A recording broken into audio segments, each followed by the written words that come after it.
আসসালামু আলাইকুম ওয়া রাহমাতুল্লাহি ওয়া বারাকাতুহু। কেমন আছেন ভাই, বোন, বন্ধুগণ?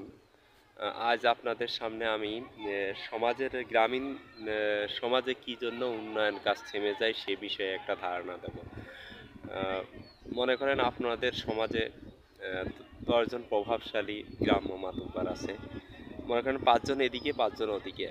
এদের ভিতর থেকে মহান আল্লাহ তাআলা কারোর ওসিলায় হয়তো একটা সামাজিক উন্নয়নমূলক কাজ আ করাবেন, এরকম একটা পরিবেশ তৈরি হয়। মহান আল্লাহ তাআলা যাকে পছন্দ করেন তার মাধ্যমেই সমাজের বা দেশের কিছু উন্নয়ন কাজ হয়ে থাকে। তো মনে করেন আপনার মাধ্যমে সমাজের একটা উন্নয়ন কাজ হওয়ার একটা মাধ্যম তৈরি হয়েছে বা পরিবেশ তৈরি হয়েছে। সেটা হতে পারে মসজিদ নির্মাণ, মসজিদের উন্নয়ন, আপনার ঈদগাহর উন্নয়ন, মাদ্রাসার উন্নয়ন বা রাস্তাঘাট, তারপরে বাঁধ নির্মাণ, এইরকম বিভিন্ন সামাজিক যে ১০ জনের যে কাজগুলো আছে, সমাজের কাজগুলো আছে, মনে করেন মহান আল্লাহ তাআলা আপনার মাধ্যমে এই কাজটা হয়তো হয়ে যাওয়ার একটা প্রচেষ্টা দিয়েছেন।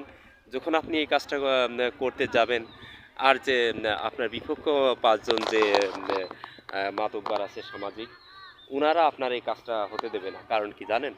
কারণটা হচ্ছে যে উনারা ভাববে যে এই কাজটা যদি অমুকের মাধ্যমে সংগঠিত হয়ে যায় তাহলে তো তার সুনাম হয়ে যাবে। মনে করেন তাদের ভিতরে এই ন্যারো মন মানসিকতা কাজ করবে, আপনার এই যে সমাজের যে উন্নয়নমূলক কাজ এটা হতে দেবে না। তা ভাই, আপনারা এইসব ন্যারো মন মানসিকতা থেকে বেরিয়ে আসুন। আসলে সমাজের উন্নয়নটাই হচ্ছে আসল কথা। যার মাধ্যমেই হোক সেটা বাস্তবায়ন হওয়ার জন্য সহযোগিতা করবেন।